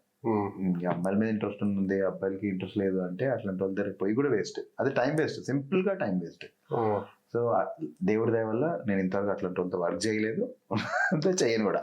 బికాస్ అంటే కాలేజ్లో కానీ, లేకపోతే కాలేజ్ ప్రొఫెసర్స్ విషయంలో కానీ, లేదా కొన్నిసార్లు కంపెనీలో ప్రమోషన్స్ విషయంలో కానీ, అరే అమ్మాయికి సరే అంటే అనే ఆ నోషన్ ఉంటుంది చాలా మందికి. ఇప్పుడు మీరు ఒక సినిమా చూసారు అనుకో బ్రో, పాప మా అమ్మాయి కదా డైలాగ్ బాగా చెప్పలేని చూస్తావు అప్పుడు ఎప్పుడన్నా? నువ్వు చూడనప్పుడు ఆయన చూస్తాడు బ్రో, ఆయన సినిమా చేస్తున్నాడు, ఆయన డైరెక్టర్, ఆయన డబ్బులు పెడుతున్నాడు, ఆయన లైఫ్ 6 నెలలు కష్టపడుతున్నాడు, పాప మా అమ్మాయిలే కదా అని అనుకుంటాడా? తోముతాడు పట్టుకొని. చెప్పు డైలాగ్ మంచి చెప్పు, ఓవర్ యాక్షన్ చేస్తున్నా, ఎందుకోసం ఇండస్ట్రీకి అంటారు. అది క్రాఫ్ట్, అందుకనే పైకి వస్తున్నారు అందరూ. సో పాపంలే అమ్మాయిలే, మనం ఇంట్లో కూడా అనుకోవద్దు బ్రో అట్లా. పాపం అమ్మాయిలే కదా అంటే రేపు పెళ్లి చేసుకుని ఇంటికి వెళ్ళి ఏం పని చేద్దామే, మన ఇంట్లో నడుస్తుంది, వాళ్ళ ఇంట్లో నడవదు కదా. So you are trained to do certain things in a certain way. అంటే అమ్మాయిలందరూ పనులు చేయాలని చెప్పట్లేదు, don't take me wrong, but we should be trained. మనకి ఏదైతే కావాలి, మనం ఏదైతే లైఫ్ లీడ్ చేయాలనుకుంటున్నామో దానికి కావాల్సిన ఏంటి, యాక్టింగ్ చేయాలి, కష్టపడాలి, డైలాగులు జరిగి చెప్పాలి. నేను అమ్మాయిని కదా అడ్వాంటేజ్ అట్లా ఎవరికి ఉండదు. పాపం మాకంటే కాంపిటేటివ్గా, మాకంటే తోపులా వాళ్ళు చేస్తున్నారు. నేషనల్ అవార్డు ఎంతమంది అమ్మాయిలకి వచ్చింది ఇప్పుడు, మన నిత్యా మీనన్కి కూడా వచ్చింది కదా. ఎంత కష్టపడితే వస్తుంది? ఆమె అమ్మాయి కదా అని ఎవ్వరు కదా నేషనల్ అవార్డు. అవునా కదా darling? So it is talent, pure talent. ఎవరినైనా తీసుకో, they are so hard working. అట్లాంటి అడ్వాంటేజెస్ ఏముండవు. When it comes to work, it is work, simple, అది వర్క్ అంతే. ఈవెన్ ఇప్పుడు ఓకే అమ్మాయి కదా అని అనుకుంటే బ్యూటీ ప్యాజెంట్స్ ఉంటాయి బ్రో, వాళ్ళు ఫుడ్ దగ్గర నుంచి, డైట్ దగ్గర నుంచి, వాళ్ళ స్కిన్ దగ్గర నుంచి, వాళ్ళ హెయిర్, వాళ్ళ ఎన్ని మెయింటైన్ చేయాలి తెలుసా బ్రో. అవన్నీ రౌండ్స్ క్రాస్ అవుతేనే వాళ్ళు మిస్ యూనివర్స్, మిస్ ఇండియాలో అవుతారు. మళ్ళీ ఇంటర్వ్యూ టెస్ట్ కూడా ఉంటుంది అక్కడే, స్టేజ్ అన్ని అయిన తర్వాత బ్రెయిన్ కో పని పెడతారు, క్వశ్చన్ అడుగుతారు. సో అవన్నీ క్రాస్ అయిన తర్వాత it is not easy to be a woman darling, and it is not an advantage to be a woman. It is very difficult. I have seen people who work so hard, అబ్బాయిల కంటే చాలా ఎక్కువ కష్టపడతారు వాళ్ళు to compete with men, because physically మన structures వేరు, వాళ్ళ structure వేరు, అంటే మన స్ట్రెంగ్త్ వేరు, వాళ్ళ స్ట్రెంగ్త్ వేరు. So but still they do lot more to stand with us. So అట్లా అడ్వాంటేజ్ అంటే పాపం తక్కువే, ఉన్న బ్యాడ్ అడ్వాంటేజ్ తీసుకోవాలని ఉన్న వాళ్ళు ఉంటారు తప్ప, అట్లా ఇంటెన్షన్స్ ఉన్న వాళ్ళు, అది ఇన్ఫాక్ట్ వాళ్ళకి మైనస్, ప్లస్ ఏం కాదు. అది అబ్బాయిల్లో ఉండదు కొంతవరకు, అట్లీస్ట్ మన ఫీల్డ్ అయితే లేదు బ్రో, దేవుడి దయ వల్ల. బాంబే వెళ్తే చాలా కథలు వింటున్నాము, ఫీల్డ్ అయితే లేవు అట్లా. అండ్ మీరు అవుట్ సైడర్ కదా, అంటే ఇండస్ట్రీకి ఏం సంబంధం లేని ఒక పర్సన్, అట్లాంటి వాళ్ళు షైన్ అవ్వడం ఎట్లా అంటే, నేను ఒక విజయ్ దేవరకొండ గారు ఒక చోట మాట్లాడుతుంటే విన్నది ఏంటంటే, ఆడిషన్ కోసం చాలా మీటర్స్ లైన్ ఉంటుంది, వాళ్ళకి దొరకంగానే అరే మీరు ఇంక వెళ్ళిపోండి నెక్స్ట్ ఆడిషన్కి రండి అనేసరికి ఆ ఫైల్స్ అవి ఇవి పట్టుకొని వెళ్ళిపోయే వాళ్ళంట. అంటే ఇంత క్రౌడెడ్ స్పేస్లో షైన్ అవ్వడం ఎట్లా, ఎవరైనా అంటే వాళ్ళ కళ్ళలో పడడం ఎట్లా సాధ్యమవుతుంది? ప్యూర్ లక్క ఎక్కడైనా జరుగుతుందా? ఇప్పుడు మీ సిచ్యువేషన్లోనే మీరు ఎక్కడో ఉంటే భాషా గారు అరే రండి అని అన్నారు, అట్లా రావడం చాలా కష్టం కదా అందరికి. సో ఇప్పుడు అందరికీ ఒకే ఫార్ములా అప్లై అవ్వదు బ్రో. ఇప్పుడు మనం అందరం ఒకటే క్లాస్లో చదువుకున్నా, ఒకటే క్లాస్లో విన్నా, ఒకే క్లాస్ విన్నా, లైఫ్స్ అందరి వేరే వేరు మారిపోతాయి. ఎందుకంటే దట్స్ యువర్ కేపబిలిటీస్. సో ఎవరి కేపబిలిటీస్ని బట్టి వాళ్ళంతా వెళ్ళిపోతారు, పైకి ముందుకు వెళ్తారు. ఆపర్చునిటీస్ ఏమైండొచ్చు, కొన్నిసార్లు ఆపర్చునిటీస్ అందరికీ సేమ్ అయిండొచ్చు, కానీ వాళ్ళ కేపబిలిటీస్ని బట్టే ముందుకెళ్తారు. ఇప్పుడు విజయ్ దేవరకొండ గారు అంత తోపోయారంటే it is only because of his capabilities. And రాని వాళ్ళకి ఏంటంటే, నేనేం బిలీవ్ చేస్తా అంటే, నాకు రవితేజ గారు అంటే చాలా ఇష్టం. He never gave up bro, he never gave up. And ఆయన ఏ రేంజ్కి వెళ్ళానంటే టాప్ 5, టాప్ 2, టాప్ 1 వరకు వెళ్ళిపోయినారా. ఆయనతో సినిమా చేయాలంటే అసలు అరే ఆయన దొరుకుతారా 2-3 years అని, ఆ రేంజ్కి వెళ్ళిపోయినారు. ఏంటి ఎన్ని రోజులైనా చిన్న చిన్న రోల్ చేశారు bro. So not giving up is a great thing ఆయన లైఫ్లో. షైన్ అవ్వాలంటే ఎవరైనా first thing no you shouldn't give up bro. Steve Jobs ఎప్పుడు బ్రో మనకు తెలుసు, నీకు ఎన్ని సంవత్సరాల నుంచి తెలుసు స్టీవ్ జాబ్స్? ఆయనతో ఎన్ని రోజుల నుంచి ఉన్నాడు? In didn't give up. Abraham Lincoln is the greatest example of not giving up. He lost so many times and he became the greatest president ever. బొమ్మని రాని ఆయన అయితే అసలు ఆయన యాక్టర్ అవుతాడో లేదో అనుకునే ఏదేదో చేసి రకరకాల ఫీల్డ్లలో వెళ్ళి షైన్ అని. నేనేమంటానంటే, ఇవన్నీ ఎందుకు చెప్తున్న స్టోరీస్ అంటే, if you love something you want give up. Simple, you want give up. There is no second అరే ఆయనకు అయ్యింది నాకు అవ్వట్లేదు నేను వెళ్ళిపోతున్నా, నేను డిప్రెస్ అయిపోతా, అవన్నీ కాదు. You want it, how badly you want it అని కొన్నిసార్లు గాడ్ టెస్ట్ చేస్తాడు, not the director. Your life రాసిన డైరెక్టర్ టెస్ట్ చేస్తుంటాడు నేను, how badly he wants it అని. So if you prove to him, you'll get an opportunity. I know stories like Nitya Menon gardi aithe enta inspiring. Aame asalu out of nowhere she got national award. Fattu mani ante aame ekkada poyindi ante tough maigo ikkada undi ekkada vole ane. And I know few things who wanted to retire and they made it so big. So adi not giving up is the greatest thing bro for anyone. But ante other side lo not giving up చేస్తూ అంటే అట్లనే చేస్తున్నప్పుడు ఆ blockage ఉండొచ్చు కదా, అక్కడ ముందుకు వెళ్ళట్లేదు, అరే ఇంకా వేరే ఆప్షన్ ఏమైనా చూసుకోవచ్చు అనే వాళ్ళకి నాట్ గివింగ్ అప్ ఎంత ట్రై చేస్తున్నా కూడా వాళ్ళకి దొరకదు కదా, అది అప్పుడు బ్లాక్ పడిపోతుంది కదా. అంటే అందరికీ అన్ని రాసి పెట్టరు అని అంటారు కదా. అందరికీ అలాంటప్పుడు maybe I don't no bro, నాకైతే ఆప్షన్ లేకుండే బై గాడ్స్ గ్రేస్. సో నేను ఆ యాంగిల్లో థింక్ చేయలేకపోతున్నా. బట్ ఒక పాయింట్ తర్వాత మనకు తెలిసిపోతుంది దిస్ ఇస్ నాట్ హ్యాపెనింగ్ అని. That is not happening, it won't happen అని కూడా రియలైజ్ అవ్వాలి. అంటే కొంతమంది టూ మచ్ మనలో లేనప్పుడు మనం ఎంత ఫోర్స్ చేసినా అవ్వదు. సో నువ్వు ఆడిషన్స్కి వెళ్ళి నువ్వు ఎంత చేస్తున్నా సరే అవ్వట్లేదు అంటే after a point you should no maybe it is requiring more, నేను అంత ప్రిపేర్ అవ్వాలని అనుకోవాలి, లేదంటే this is not my cup of tea అని. నువ్వు ఎంజాయ్ చేస్తున్నావా లేదా అనేది పాయింట్. ఎంజాయ్ చేస్తావు, నువ్వు నిజంగా ఎంజాయ్ చేస్తే అది ఇంకా you will not be happy doing anything else. I was web designer, I was not happy. నేను అది వదిలేసి వచ్చినట్టే కదా సినిమాల కోసం. సో నేను వెబ్ డిజైనర్ అయింటే ఈరోజు నువ్వు నా ఇంటర్వ్యూ కూడా చేసేవాడు కాదు, అవునా కదా? నేను వెబ్ డిజైన్ అయితే ఏంది అని. But I chose this, when I chose this I will do what ever it takes. Simple.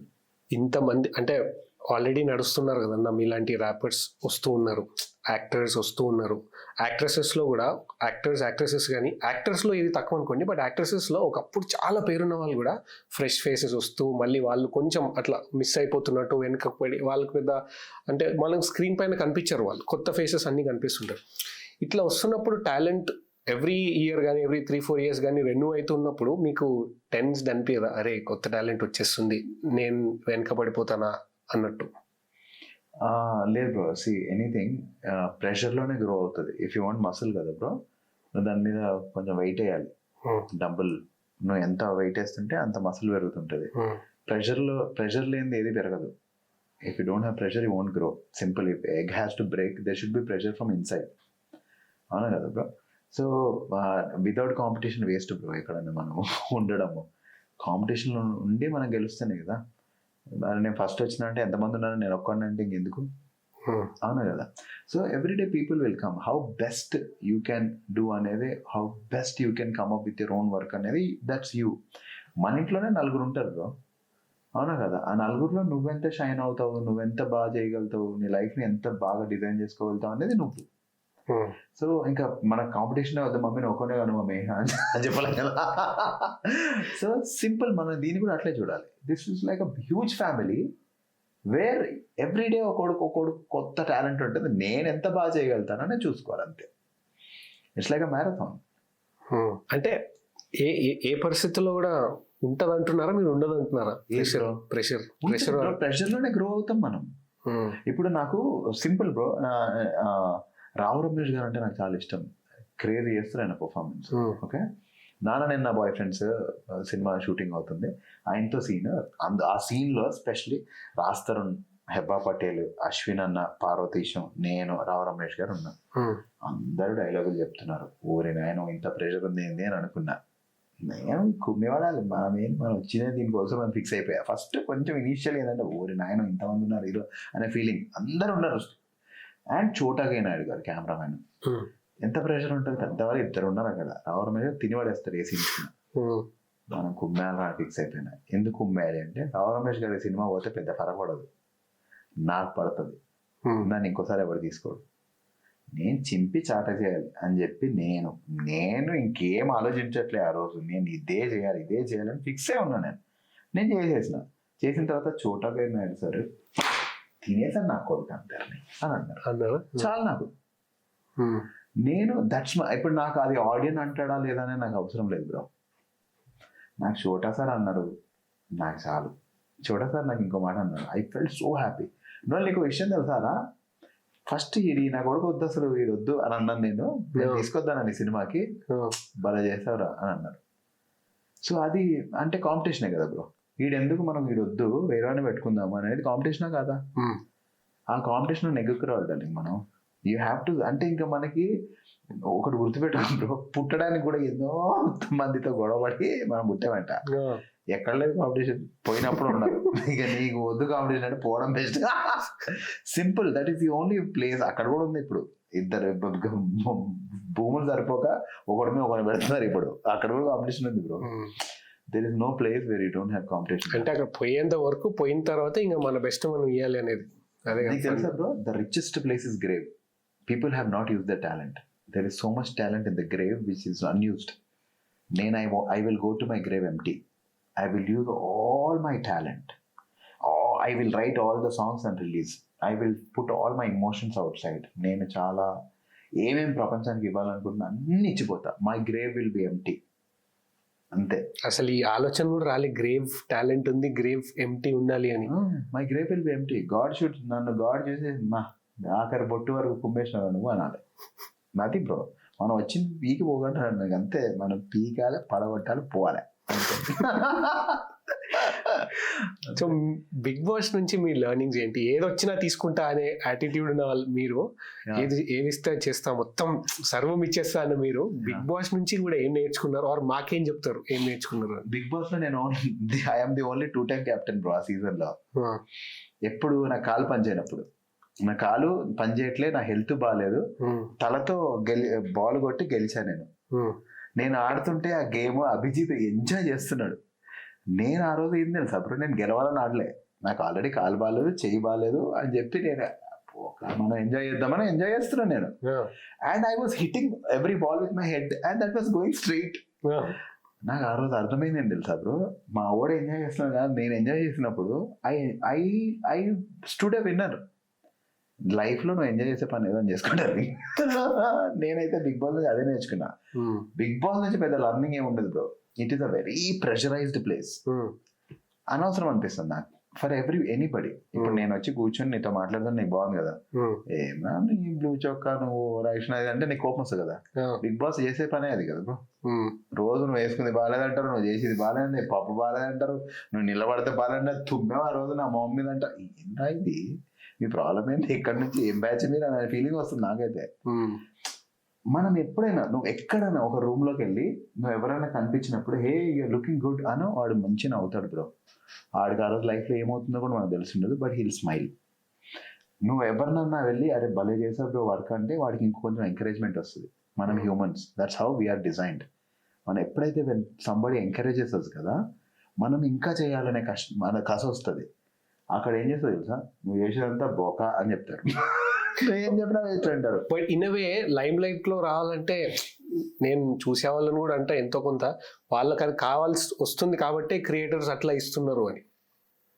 అంటే చూసేవాళ్ళు ఇట్లాంటివి కన్జ్యూమ్ చేయాలనుకుంటున్నారు. సో యా, ఇప్పుడు మా వరల్డ్ అంటే ఆన్ జనరల్ నోట్, ఒక సర్వే ప్రకారంగా మీరు హైయెస్ట్ సిరీస్లో ఏవి చూస్తారు, హైయెస్ట్ ఏం చూస్తారంటే ఫస్ట్ క్రైమ్ అంట.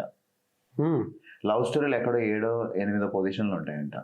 ఫస్ట్ క్రైమ్, హారర్, థ్రిల్లర్లు, భయపడేవి, ఓర్నాయనో ఏం నాయనో అనేవే. ఒక యాక్సిడెంట్ అయింది రోడ్డు మీద, అందరూ ఆడికి సంబంధం ఉన్నా లేకున్నా నిలబడి అందరూ వెనక్కి తిరిగి ఏమైందని చూస్తుంటారు, తెలుసుకోవాలని తపన. ఓకే, ఓకోడు వాళ్ళ మమ్మీకి కాళ్ళు ఒత్తుతుంటాడు, వాళ్ళ డాడీకి ఏదో మంచి చేస్తాడు, ఎంతమంది నిలబడి చూస్తారు? ఒకడు వాళ్ళ పాపకు అన్నం పెడుతుంటాడు, ఎంతమంది నిలబడి చూస్తారు బ్రో చెప్పు?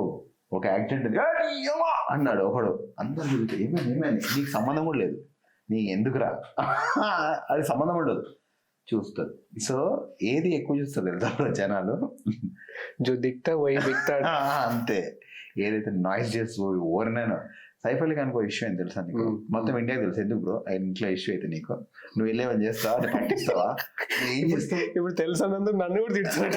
నాకు తెలియదు, నేను చూడలేదు, నాకు ఏమని తెలుసు అంటే నాకు తెలియదు రా, ఏం సోషల్ మీడియాలో అంత లేను, నాకు తెలియదు, నాదేదో పోస్ట్ చేసి వదిలేస్తున్నాను. నేను ఎప్పుడు ఇన్వాల్వ్ అవుతా అంటే నేను ఏమైనా చేయగలితేనే, నేను ఏం చేయలేను. పాపం Saif I love you bro please take care అనే మెసేజ్ కూడా పెట్టలేదు నేను ఆయనకి. సో హీఈస్ నాట్ అంటే maybe I'll pray I'll just leave it. So we know everything, అంత ఇన్ఫర్మేషన్ అవసరం లేదు అంట. సో నేనేమంటున్నా అంటే కన్సంప్షన్ ఎక్కువ ఎక్కడైందంటే బ్యాడ్ ప్లేసెస్ ఎక్కువైపోయినాయి. హైయెస్ట్ అంటే అన్ని బ్యాడే ఉంటాయి. ఇంకా అది నాకు I don't see anything positive in this. So yeah, that's my opinion bro. అందరూ చూడాలని ఏం లేదు, నాలా చేయాలని ఏం లేదు, that's my opinion. I'm happy with it. మనం almost towards the end of the podcast వస్తున్నాము. నోయల్ అన్న వచ్చిన తర్వాత ర్యాప్ లేకుండా ఉంటే బాగోదు అన్న. నువ్వు ఫస్ట్ నుంచి ఎక్కడో చోట నువ్వు మాట్లాడుతూనే ఉన్నావు, పాడుతూనే ఉన్నావు. ఒకసారి ఫుల్ ఫ్లెడ్జ్ గా ఇట్లాను నేను ఇట్లా అట్లా సింక్తో ఏదన్నా. ఓకే, ఏది పాడాలి నేను? ధూమ్ ధామ్ చేద్దాం, తుమ్ము రేపి ఆడదాం, పెట్టి గలిల చుట్టూ దోస్తులతో ఆడదాం, ఈ పాటే పాడదాం, మన ఆటే ఆడదాం, తెలుగు డిస్తా ఏంటో రండి చూపిద్దాం. ఏ గల్లీలాడినా అదే మన డాన్స్ ఫ్లోర్, ఏ స్టెప్ లేసినా విలన్స్ పడి వన్స్ మోర్, చెల్కొట్టు బ్యాండోడా తెలుగోటి బీట్, వీరికి పెరగాలి బాడీలో హీట్, తెలుగోటి పాటిది సౌండ్ పెంచండి, బ్యాండ్ పెట్టి బీట్ కొట్టి ఎదరగొట్టండి, ప్రతి గల్లీలోన డీజే సౌండ్ దంచి కొట్టండి, అరే ఆంధ్ర తెలంగాణ మొత్తం దుమ్ము రేపండి. అది సూపర్ అన్న. Thank you darling. మీ రీసెంట్ రిలీజ్ పొటేల్, దాంట్లో ఎక్స్పీరియన్స్ ఏంటన్నా? సో చాలా బ్యూటిఫుల్ క్యారెక్టర్ బ్రో, నాకు చాలా ఇష్టం ఆ character. I wish it had some more length, ఇంకొంచెం లెంత్ ఉండి ఇంకొంచెం బాగుంటే, అంటే ఆశ ఉంటుంది కదా ఆర్టిస్ట్కి, అరే ఇంకా ఉండుంటే బాగుండు. నాకు చూసిన వాళ్ళందరూ కూడా అదే అన్నారు, భలే ఉంది బ్రో మూవీ, నీ లెంత్ ఇంకా కొంచెం బాగుంటే ఇంకా బాగుండేది అని. I'm so happy I did that film. అందరు మంచి ఆర్టిస్టులు, నా ఫ్రెండ్స్ అందరు చూసి కూడా అందరూ, lot of friends called me. And నిన్న ఈరోజు morning I went to recording, అక్కడ కూడా అన్న పొట్టేలు మస్తుందనా అని అన్నారు. సో ఎంత హ్యాపీ ఉందో, అంటే థియేటర్స్ కన్నా నాకు ఓటీటీకి వచ్చిన తర్వాత అప్రిసియేషన్ కానీ రికగ్నిషన్ కానీ, అరే ఆ క్యారెక్టర్కి recognition, I mean it's amazing. And Sahith is a very different person bro. అంటే ఆయన చాలా, అంటే చెప్తున్నా కదా ఎప్పుడు వర్క్ వర్క్ వర్క్ అని, ఆయనకి వర్క్ పిచ్చే ఉంటుంది. నేను అదే అన్న, క్రాఫ్ట్ మీద ఇంట్రెస్ట్ ఉన్న వాళ్ళు చాలా పైకి వస్తారని. Sahith is like that. చాలా ఇష్టం ఆయనకి ఆయన వర్క్ అంటే, ఎప్పుడు అదే ఆలోచిస్తుంటాడు ఎప్పుడు. అండ్ అనన్య, యువ, అజయ్ అన్న, శ్రీకాంత్ సార్ అందరు క్రేజీ. అండ్ ఎస్పెషలీ నా కోడలు ఆ సినిమాలో తనసూయ, అదైతే కుమ్మేసింది అసలు. అంటే so happy to see talent bro. అంటే అంత చిన్న పిల్ల, ఆమె యాక్షన్ అనే ముందు అల్లరి చేస్తుంటది, యాక్షన్ అనగా చేయాల్సిన పని చేస్తుంది ఆమె. అంటే అంత ఫోకస్డ్ ఉందా ఆమె ఇప్పటి నుంచే. సో టూ మచ్ అసలు, that was a beautiful experience. And నాకు చాలా పర్సనల్లీ చాలా ఇష్టమైన సినిమా. నాకు బేసిక్గా అర్బన్ కథల కన్నా పల్లెటూరు కథలు అంటే చాలా ఇష్టం. రిలేటబిలిటీ ఎక్కువ ఉంటుంది, అందరికీ కనెక్ట్ అవుతాం. And it's very different. ఇప్పుడు మనం ఉన్న మోడర్నైజ్డ్ సొసైటీలో మనకు అలాంటి కథలు చూస్తే మజా వస్తుంది, లైక్ రంగస్థలం కానీ అలాంటి సినిమాలు చూసినప్పుడు అరే ఒక ఊర్లో వెళ్ళిన ఫీలింగ్ వస్తుంది. మా సినిమా అలా ఉండడం, అందులో నేను ఒకరినై ఉండడం నాకు చాలా హ్యాపీ అనిపించింది. It's about a village, it's about traditions, it's about అసలు వాల్యూస్ ఆఫ్ ఎడ్యుకేషన్, ఎవ్రీథింగ్. చూసిన వాళ్ళందరికీ నచ్చింది. నాకు ఎంతమంది ఫోన్లు చేశారు, పెద్దవాళ్ళు చిన్నవాళ్ళు, ఆల్ ఏజెస్. స్పెషలీ మా ఇంట్లో మా అన్నయ్య పిల్లలు, మా అక్క పిల్లలు అందరూ రిపీట్లో చూసారు బ్రో. I was shocked. నేను వాళ్ళు నా కోసం అంటున్నారేమో, నాకు మస్కా కొట్టడని అనుకున్నా. నేను ఒకరోజు అడిగా, వచ్చారు సినిమాకి. నెక్స్ట్ డే వెళ్తుంటే, మీరు వెళ్తున్నాను మూవీ కంటే, అవును అంటే మేము వస్తామన్నారు. నేను ఒకలే నా కోసం అని అనుకున్నా, వీళ్ళకి మస్కా కొడుతున్నారు నాకని. నెక్స్ట్ డే దిక్కేం, అరే 3 సార్లు చూసేసారు. సరే ఇంకా 4th టైం రారనుకున్నా, నేను వెళ్తున్నాను నా సినిమాకి. They again they came. I was so happy. నేను నిట్టలు అడిగిన, నీకు ఏం నచ్చింది ఆ సినిమాలో? జాన్ అని ఉంటాడు, నాకు నచ్చింది బాబా ఈ మూవీ అని అన్నాడు. I was so happy. So yeah, అంటే చూస్తే డెఫినెట్లీ నచ్చుతుంది ఆ సినిమా. అలాంటి సినిమా I'm so happy. And an artist I feel very very good when somethings come across like this. అంటే కుమారి నాకు చాలా ఇష్టం, రంగస్థలం, ఈక, ఇవన్నీ నేను డిఫైన్ చేసిన క్యారెక్టర్స్ బ్రో. లైక్ వైజ్ పొట్టేలు కూడా. నోయల్ అంటే ఒక వీడు స్టైలిష్ ఉంటాడు, వీడు కమ్మలు వేసుకుంటాడు, ఏదో ఇవన్నీ కాదు అనే ఒక నార్మల్, వీడు బేసిక్, వీడు ఒక పల్లెటూరు రోడ్ లాగా కూడా ఉంటాడు, వీడు చేయగలుగుతాడు, వీడు ఒక మంచి ఆర్టిస్ట్ అని ప్రూవ్ చేసే క్యారెక్టర్ ఇది.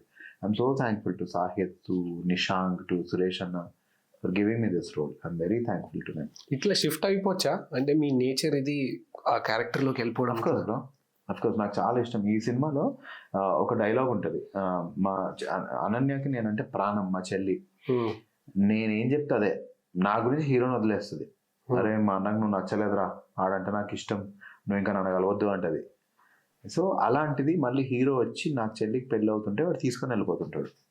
సో హీరో ఆమె ఏమంటదంటే, అవునరా నాకు ఈ పిల్ల ఇష్టం లేదు, నీకు నువ్వు చెప్పింది కరెక్టే, నా కోసం ఏమైనా చేస్తావు అంటే చెప్పు బుజ్జమ్మ అంటే ఈయన కొట్టరా అంటది. సో వీళ్ళని కొడతాడు. కొట్టిన తర్వాత వెళ్ళిపోతుంటే నేను మా చెల్లి చేయి పట్టుకుంటా. సో ఆ షార్ట్ అయ్యే ముందు, బ్రో ఇప్పుడు వాడిని కొట్టాడు వెళ్ళిపోతున్నాడు, ఓకే వాడు హీరో అయిపోయాడు. నా చెల్లికి నేనంటే ప్రాణం, నేను కూడా ఎంతో అంత ఏదో చేస్తా.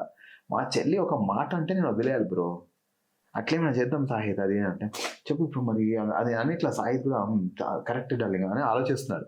నేను అన్నా ఈ నిన్ను కొడితే నేను తట్టుకోలేనే, చెయ్యొద్దులు అని అంటే అది తిరిగిపోతుంది బ్రో అన్న.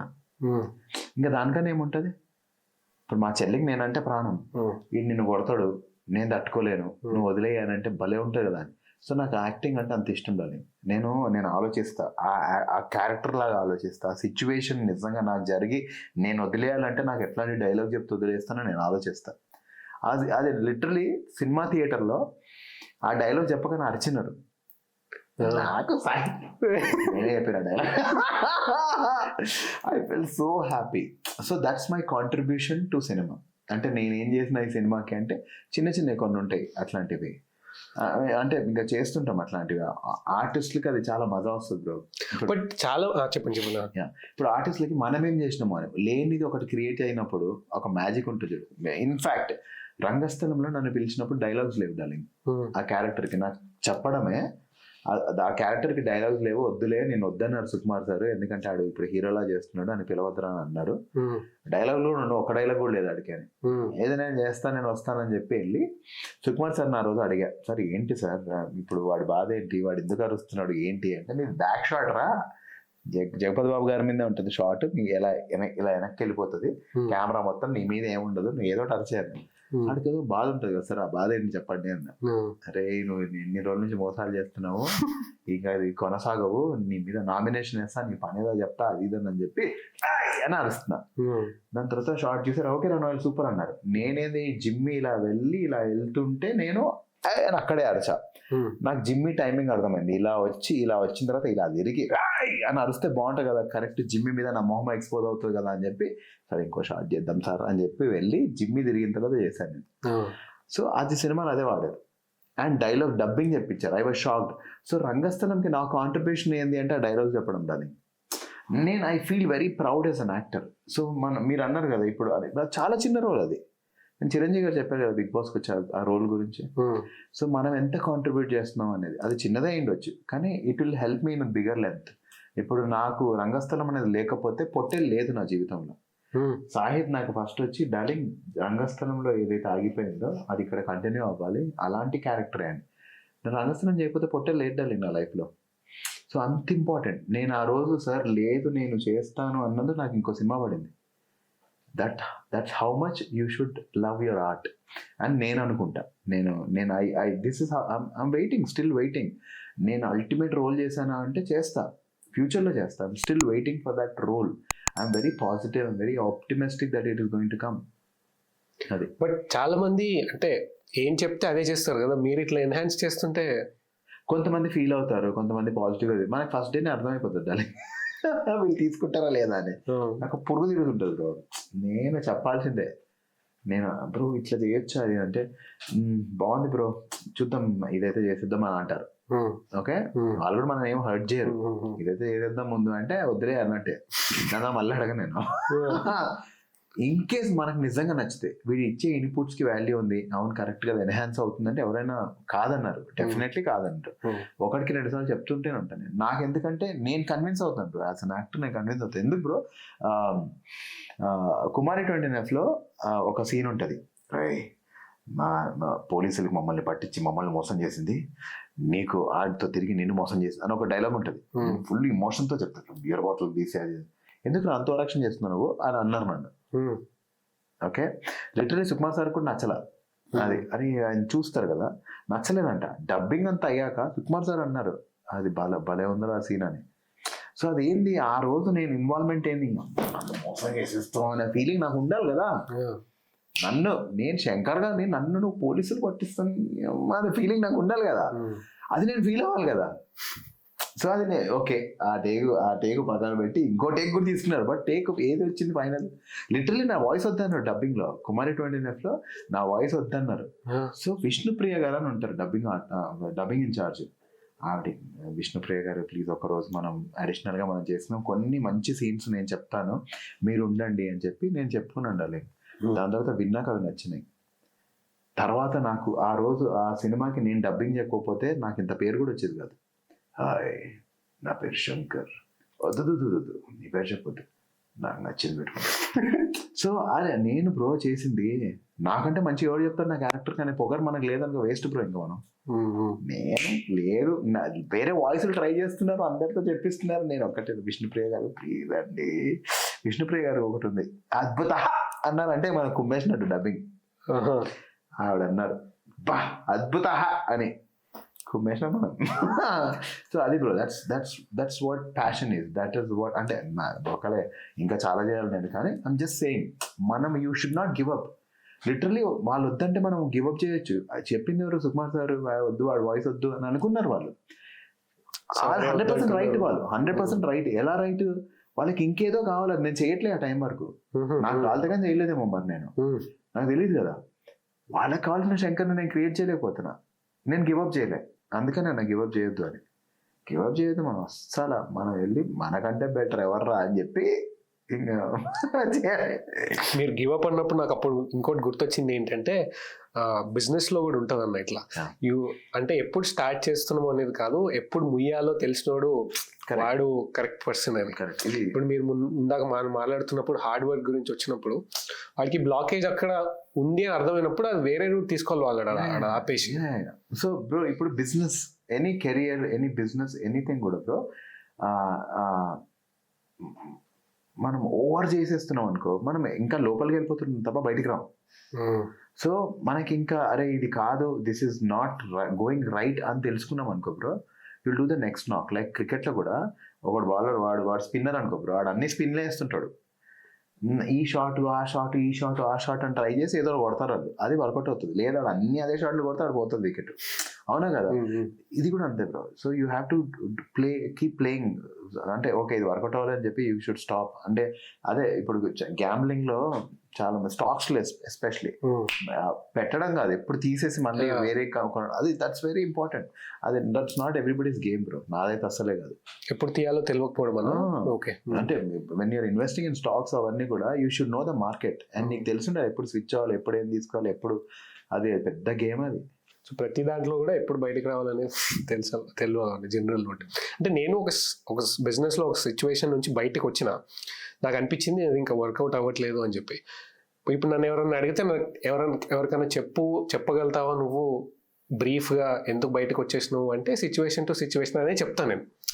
మీరు అదే చెప్తారా? ఇంకేమైనా మీరు ఏమైనా చాలా చూసుంటారు కదా, అట్లా ఏమైనా జనరల్గా ఏమైనా చెప్పగలుగుతారా బయటకు రావడానికి? బ్రో యాక్చువల్లీ ఒక మంచి థింగ్ విన్నాను బ్రో, ఫెయిల్ అయిన వాడికి 100 ways తెలుసుంటాయంట బ్రో, పాస్ అయిన వాడికి ఒకటే వే తెలుసుంటుందంట.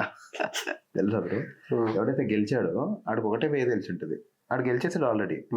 ఓడిపోయిన వాడు ప్రయత్నించి ఆడికి 100 మార్గాలు తెలుసుంటాయి అంట ఆడికి. సో ఎప్పుడైనా ఎక్స్పీరియన్స్ కనుక్కోవాలంటే ఓడిపోయిన కనుక్కోవాలంట. గెలిచిన వాడికి ఒక్క దారి తప్ప ఇంకోటి తెలుసుండదు. సో ఎప్పుడైనా చూడు ఇచ్చేకు వాళ్ళే చెప్పగలుగుతారు. టాటా నానో రిలీజ్ చేసే టైంలో he had no friends because nobody believed in him. But today ఆయన చనిపోయే ముందు he bought world's biggest companies. He bought Jaguar, he bought Range Rover, he has what not, he donates. ఆయన 7 billionaire రా బాబు అన్నంత ఎవరన్నా ఉంటే వాళ్ళకంటే double donations చేశాడు ఆయన. But nobody believed in him when he was failing, when he was trying something new. నాకు అర్థమైంది ఏంటంటే ఆయన అంటే నాకు చాలా ఇష్టం, నాకు చాలా అంటే చాలా ఇష్టం. నా బండి కూడా టాటానే. ఆయన నుంచి నేను నేర్చుకుంది అంటే మనం ఎవరు నమ్మకపోయినా నమ్మినా మనం చేసేదాన్ని మనకు నమ్మకుండా మనం 100% చేయాలని. సింపుల్. నువ్వు ఇది ఎవరినన్నా అడుగు, they will say they had no friends who came up in life. ఎందుకంటే ఆ టైంలో ఎవరికైనా రిస్క్, పాపం ఫ్రెండ్స్ ఏమంటారు, రిస్క్ తీసుకోకరా అని అంటారు. అవునా కదా? ఎందుకు మామ అవన్నీ రా, చిల్లవుదాం, 8 గంటలు 8 గంటలు బీరేద్దాం అంటారు. వద్దురా, లేదురా నేను 3 గంటల వరకు కష్టపడతా, నేను కొత్త ప్రోడక్ట్ చేస్తున్నా మాకలే అంటారు మన ఫ్రెండ్స్. వాళ్ళు మనం చెప్పేది మంచే, కానీ ఇప్పుడు if you are an eagle you cannot ఫ్లాక్స్తో హెన్స్తో ఉండలేవు. అంటే ఈగిల్ అనేటోడు ఏంటంటే బిజినెస్లో చాలా పైకి వెళ్ళేటోడు. నువ్వు హెన్స్తో ఉండే నార్మల్ లైఫ్ లీడ్ చేయాలంటే if you want to fly you cannot stay on the ground. You cannot do what they are doing. Simple. You cannot be a chicken. Thank you. On an ending note, viewers కి ఏం చెప్పాలనుకుంటున్నానంటే life చాలా చిన్నది darling, చాలా చిన్నది. ఉన్న రోజులు హ్యాపీగా ఉండండి, ఏది ఎంజాయ్ చేస్తారో అది చేసుకోండి, మొత్తం ఇచ్చి వెళ్ళిపోండి అంతే. మీరు అన్నట్లు ఏమి should be empty bro. That's it. Your grave should be empty. Okay అన్న, thanks for coming. Thank you Rohit, thank you so much.